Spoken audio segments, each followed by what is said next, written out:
Hi everyone, Matt Wilson here. Easing on into the weekend, a little early. This is Friday morning, first video of May 2025, and we're going to do the Moody Blues. The Moody Blues are what I like to call a psychedelic symphony pop band who never quite lost that 60s twinkle. They continued to make music which more or less sounded like that for the rest of their careers.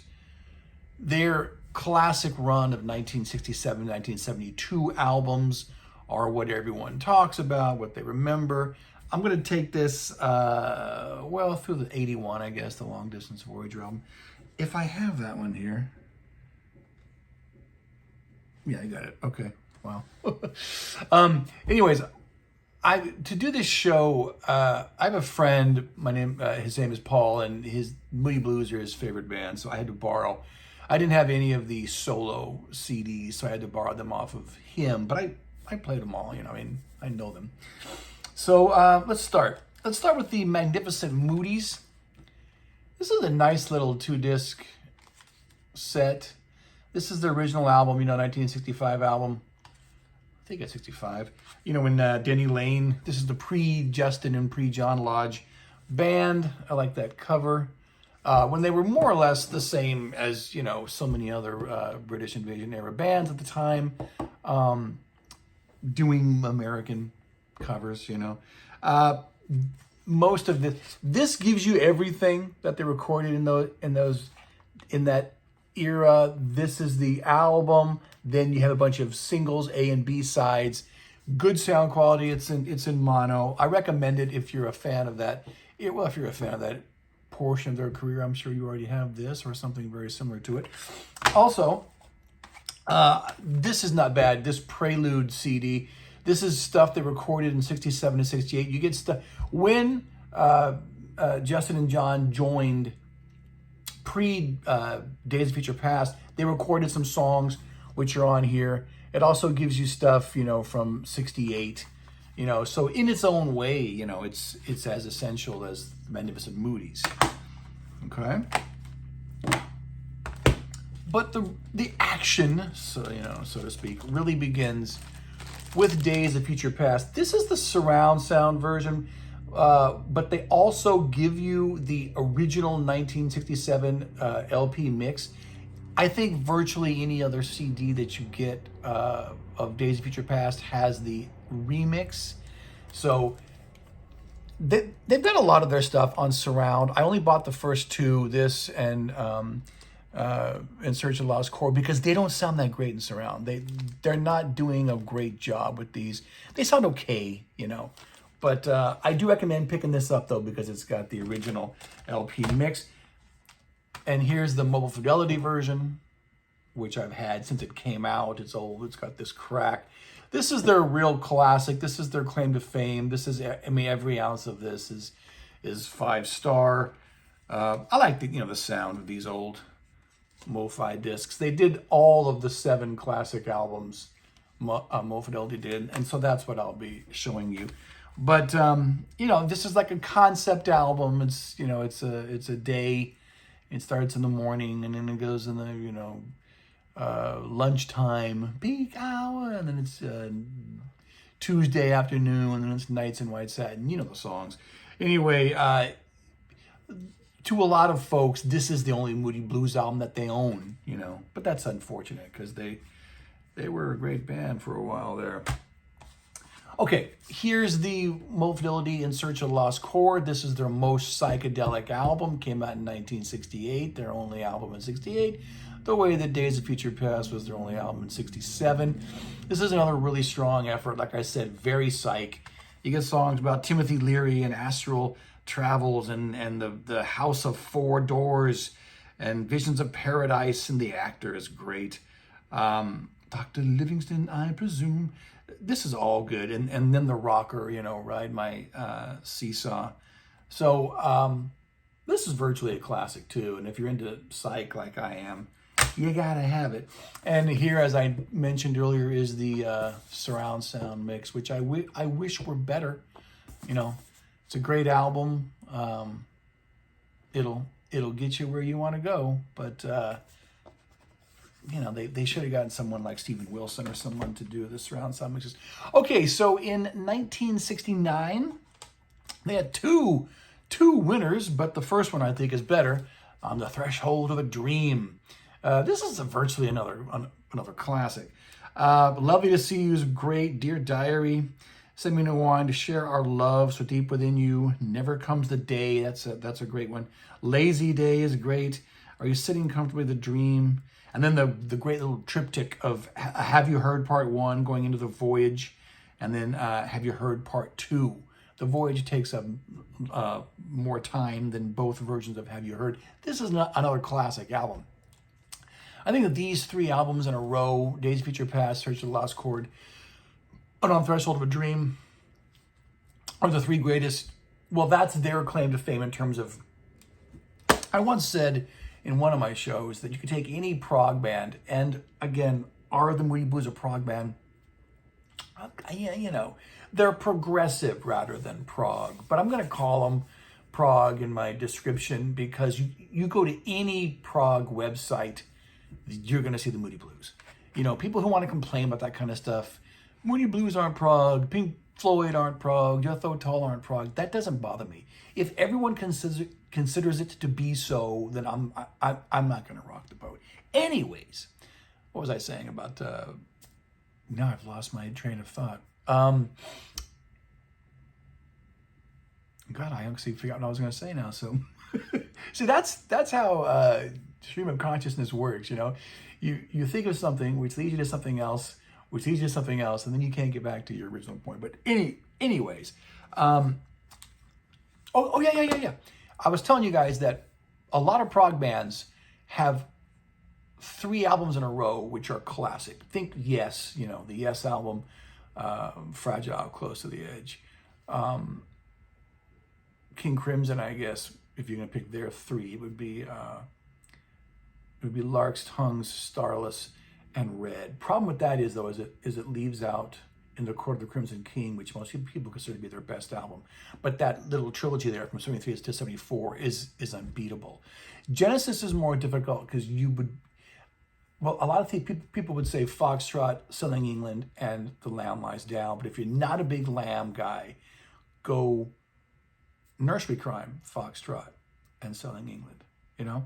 Anyways, with Moody Blues, back to my original point, I think it's Days, Chord, and Threshold. But that's just me.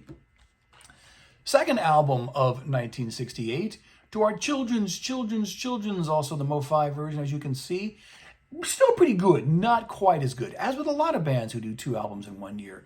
Higher and Higher is great. Eyes of a Child, going into Floating and the Eyes of a Child Part 2, much like Have You Heard on the previous album. Never Thought I'd Live to Be 100.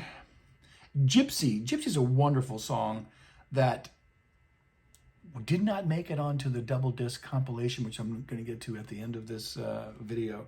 But that's by far my favorite cut on here. So, yeah, another good one, if not quite as good as the previous ones. In 70, perhaps the weak link in their 67 to 72 classic era is A Question of Balance. Great songs on here, but just, you know, but by then they've been cranking out so many albums. Question was a hit. The Tide Rushes In. It's Up to You. Minstrel's Song. Melancholy Man is good. The Balance, you know, but it's still, I'm going to say this isn't even as good as To Our Children. But it's still the Moodies. It's still from this era. It still has that, you know, quasi-mystical, you know, kind of overproduced, you know, symphonic grandeur that they had on all of these records. A little better, as Every Good Boy Deserves Favor. Some people think this is their last really good record, but I don't know why they don't like Seventh Sojourn. But this is strong, though. The Story in Your Eyes was the hit. They did well with those rockers. You know, they should have done more fast songs because they all seem to be good when they did. Emily's Song, One More Time to Live, Can Never Go Home. This is all pretty good. A bit ballad heavy, but some of their albums tended to be. And then Seventh Sojourn. So this is another good one. This is their best. I think this is their best album since Threshold. Lost in a Lost World, New Horizons, Isn't Life Strange, You and Me, Land of Make Believe, and then it ends with I'm Just a Singer and a Rock and Roll, on one of their fast ones again, and a hit. So perhaps getting a bit burned out by this point, they stopped making records for a few years. Okay, in '74, I just mentioned the double disc set. I said I'd get to it at the end of the show. I'm not, because it came out in '74. This is the Moody Blues. I think this is a classic compilation from the '70s. This is the Japanese version. I was just playing this in my car yesterday. I like everything on here. There's even a 1968 B-side on here, which you can't get on any of the LPs. I think it's on Prelude, though. All of their well-known songs, no Gypsy, though, are on here.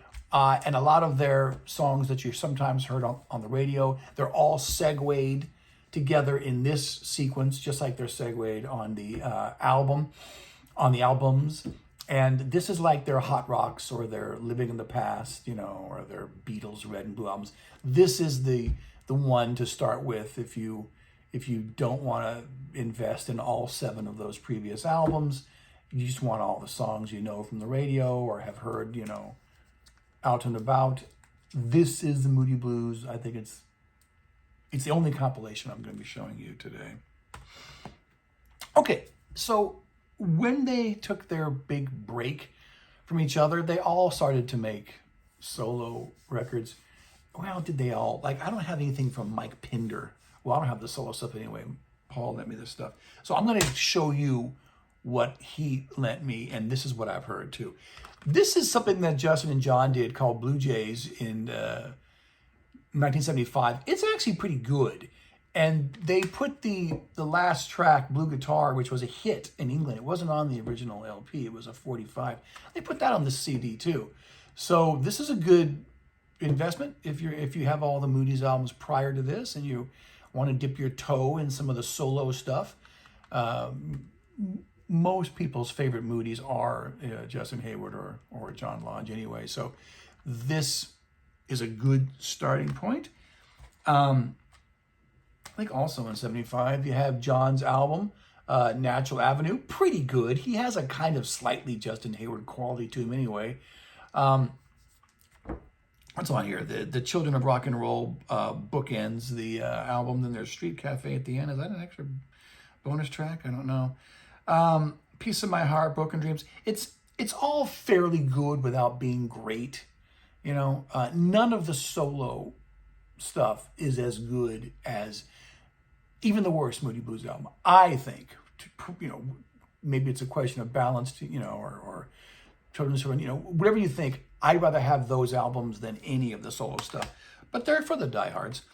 Okay, this is the Graham Edge Band. He only writes or co-writes or something. I got 3 songs on here. He's got another guy who's doing the singing, I think. So it's kind of interesting because it's actually kind of rockin'. It's more rockin' than the John Lodge stuff. So this I did find interesting. I'm not going to play it a whole lot, but it doesn't say. This is the least Moody Blues sounding of the solo records that I've heard. He had another one the next year, because we're still in '75, that I don't have. Ray Thomas from Mighty Oaks. Ray is a bit kind of pretentious. His stuff is actually, the solo stuff, my least favorite of the solo albums. This is just okay. It's very English, very kind of, he has that stentorian delivery. But, it is what it is. Here is a Words and Music. This contains a surround sound mix from Mighty Oaks, but it's not, it's still Ray Thomas. I'm going to say I can't, in all honesty, recommend that to you. We're moving on. This is Justin Hayward's songwriter. Are we in 77, 78? So I guess 77. This is actually pretty good. Justin Surprised I didn't look him up on Wikipedia or anything. Surprised that he never had a hit. Maybe he did in England because, you know, all of this it definitely sounds like him. He's very, you know, romantic, and he likes these love songs, but he's got that great voice, and he looked good, and he was a guitar player. This is one of the better ones, songwriter. Okay, this is their live album, which was recorded in '69, but didn't come out till whenever it did, 77, 78, late 70s. I like it. I'm always telling you guys I like live albums. This is Caught Live +5, Caught Live. It was a double LP. The first three of the vinyl sides were the 1969 show, and the last side was 5 studio tracks that they had recorded in the 60s, which are also, I believe, on the Prelude CD that I showed you, but I heard them first here. So, you know, this was the only live Moodies I think that we had in the 70s. And it's the only live Moodies album, full-length album that I've ever heard. All right? I've heard other live stuff as, you know, like bonus cuts and whatever. Okay, so they get back together in, what was it, 78 for Octave. It's fairly good. Again, I'm going to use that phrase, not as good as any of the prior Moody Blues albums. But, you know, probably better than Magnificent Moodies. This one is actually a pretty good CD because see these bonus tracks here? Those are all live tracks from the time. John Steppin' in a Slide Zone was the hit, although I don't really recall hearing it on the radio too much. That was a rocker. The rest of the album is fairly good, but they're still, you know, pimping out that 60s kind of psych, well, like I said, psychedelic symphony pop sound.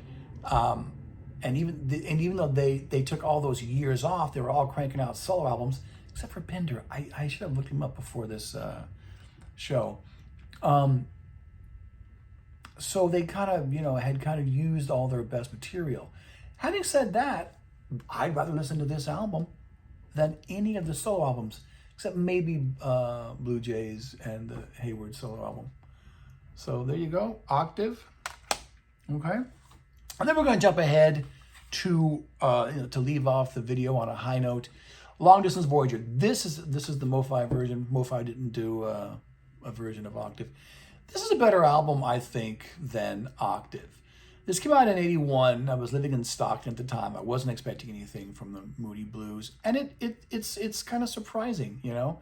The voice, Gemini Dream, that's what you heard on the radio. But the rest of the album is, well, like I said, is more solid than Octave. And even though I have not heard every Moody Blues album after this, I'm probably going to guess this is their last good album, you know. But I stand to be corrected if you think that there's a really good one post Long Distance Voyager. So I guess that's it. Am I forgetting anything? So Moody Blues, they don't really have an edge to their music besides Graham Edge. It's all just kind of, you know, sweet, nothing gonna rock the boat, barely touches upon politics, but sometimes they do, kind of, you know, for pot-smoking suits, I guess, pseudo-intellectuals. But it sounds like I'm putting them down, but they're a fun band, and their stuff is really well produced. Some of the solo stuff could be overproduced, I think. The Ray Thomas stuff was overproduced. Anyways, we don't talk about them a whole lot. They're not really prog. They're still more, you know, psych, but it's very much pop psych, you know.